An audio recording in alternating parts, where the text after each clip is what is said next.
In fact, cops are so defensive that my attempts to interview a cop did not go well. However, I was able to interview a professor who trains cops in anti-police bias, and I talked with him about some of my ideas about statistics and anecdotes and the whole narrative, and he did not find those ideas very compelling.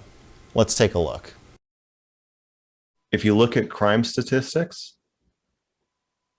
there are racist and unreasonable reasons to police Black people more defensively or fearfully, but there are also legitimate, statistically based, factual reasons. I think I hear you saying they feel like they're justified in their racism. No, that's not what I'm saying. That if I'm walking down the street and there's a Black person coming toward me on one side and a white person coming toward me on the other side, and I don't know anything else about either of them, statistically, the safer thing for me to do is cross the street if it's the middle of the night. The racist thing for you to do is to cross the street. It is both. It is both safer and racist.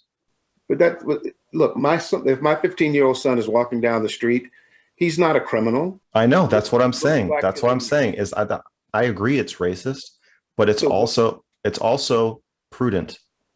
No, what it is to a minor degree. It's racist. I mean, call it what it is. I mean, it's both. If you see a Black person walking down the street and you are afraid because you've used national statistics to say, well, there's a chance that that person might rob me, therefore I'm going to cross the street. That is a racist presupposition. In much the same way that if my 15-year-old son saw a cop walking down the street and decided to run because he's afraid of everything that he's seen from cops is that cops are bad people, that he is not justified in running.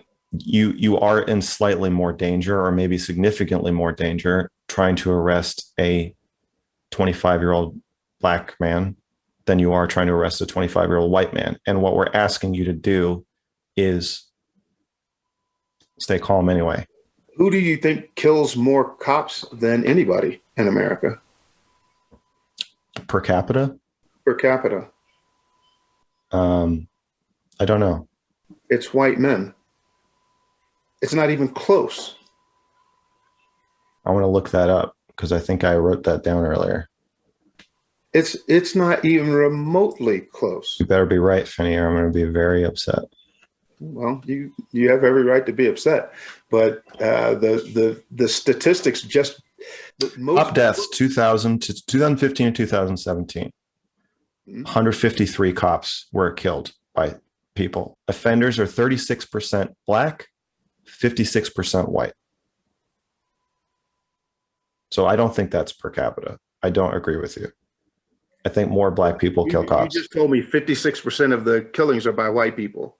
Yeah, but per capita, Black people are only 13% of the population, but they make up 36%. I'm not making a per capita argument. I'm saying if you're a police officer. I asked you per capita. No, it is it has to be a per capita argument. Well, in that case, where do Native Americans sit in that? How many Native Americans per capita have killed? And I don't know. But the adjunct to that I didn't finish was most of that is domestic violence. If you're a cop and you're interacting with a Black person or interacting with a white person, you're 3 times more likely to get killed by the Black person. And we're asking them to act like everybody's the same. But I mean, listen to the logic there. The logic is if we have a police force in New York City, right? Yeah. And 100 cops get killed. The perp for 56 of those will be white people. Yes, but they'll have interacted with. No, the perp will be 56 of those perps will be white people. Agreed. In that community. Agreed. And 36 of those will be Black people. Yes. Who killed the most cops, white people or Black people? Per capita, Black people. Who killed the most raw numbers? Okay. White people, but you could say, okay, say there was only one Black guy in New York City, and he killed 49 cops, but white people killed the other 51. So white people kill more cops than Black people. It doesn't make sense. Actually, it has to be, if you're deciding how dangerous a population is, it has to be per capita. Look, I believe that if your son became a police officer and he said, Dad, should I work in a black district or a white district? You may very well tell him either one, there's no difference. But there is.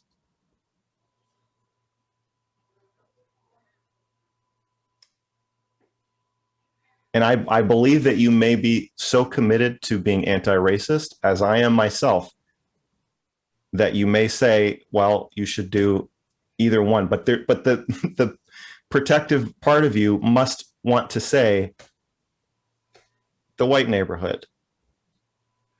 I want to see you on Thanksgiving. Of course I would look if it's my kid. Yeah. It doesn't matter if I were a police officer and I were choosing and I could choose where to make a living. I would choose the safest neighborhood. I'm not stupid. Okay, so that's what I'm saying. I'm saying that if we can say these kinds of things to the side that, like, I think this is where they're getting caught. You must understand that it is possible to be a police officer without being a racist. And it is, but it's more dangerous. It's more dangerous to be a police officer that's not racist. It's no more or less. It depends on who you're policing. To be so, do you think? So, if I'm walking through a neighborhood, I'm walking down the street, and I see a black person. If I cross the street, I'm racist. Yes. Do you concede that the black kids are more likely to steal my camera? No. Why? Because I don't know anything about those black kids. You know that they're black. You know that they're black, which means it's more likely that they're poor, which means it's more likely that they're going to steal my shit. If you're in my neighborhood and it's 5 black kids, do you really believe that the average black person is more likely to steal from you than the average white person? If you don't know anything else about them, yes, that's a fact. That's racist. And yet it's true. So what do we do with that? That's my question to you. I mean, it is true. You know it's true. I know that black people are more likely to rob me than white people. More likely, yeah. Well, especially you, because you're black, and people are more likely to commit crimes against their own race. But yes.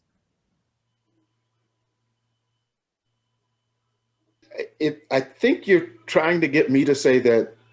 I'm not trying to get you to say anything. Well, I can tell you what I want to say. I want to say that racism to me is a non-starter. However, in whatever its manifestations, as is sexism. How many times have you been robbed in your life? In person? No, like me robbed?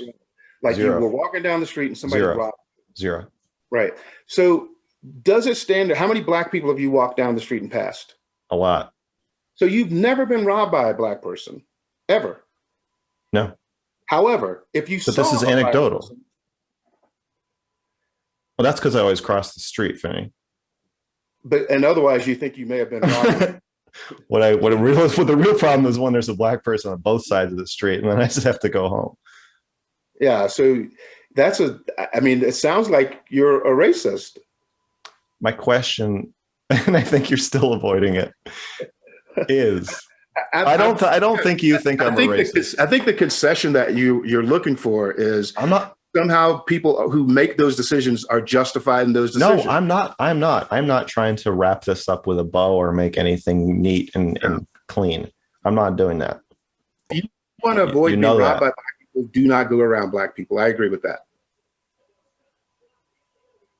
If you're afraid that black people will rob you, the best way to keep that from happening is to avoid black people. I concede that.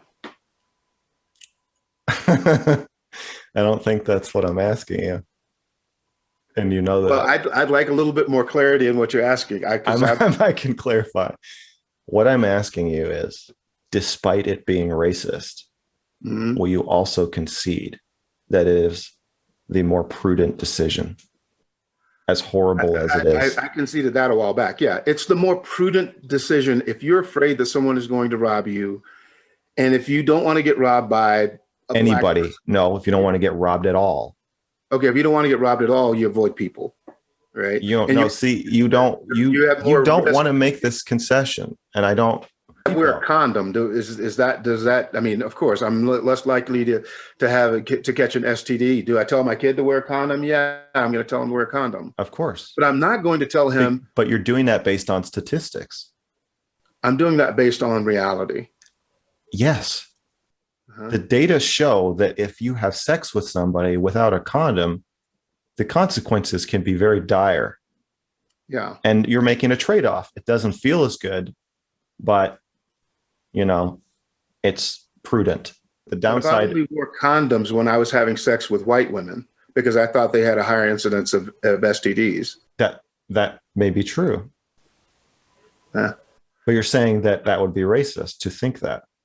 But when you're alone in the dark and you've got this potentially disease-ridden, filthy white woman with you, and then you're deciding if you're going to put a condom on, even though it may be a racist decision, that's a negotiation between. It's probably racist to imagine that white women are any more or less likely to have if the statistics show that they are more likely. Yeah, I mean, if you can show me a statistic that says it's better to wear a condom with white women than with black women. But is it racist to do it? It could be, yeah, could be. Well, I don't know if you're a racist or not. You seem to think you are, but I don't know. By your definition, I am. Well, that's too bad. You're a racist. I guess case closed. Yeah. Yeah. If I really thought that you were a racist, I would not. Our conversation would have lasted about 2 minutes. I know. So it's more complicated than that. Yeah. We're going to go through some anecdotes now.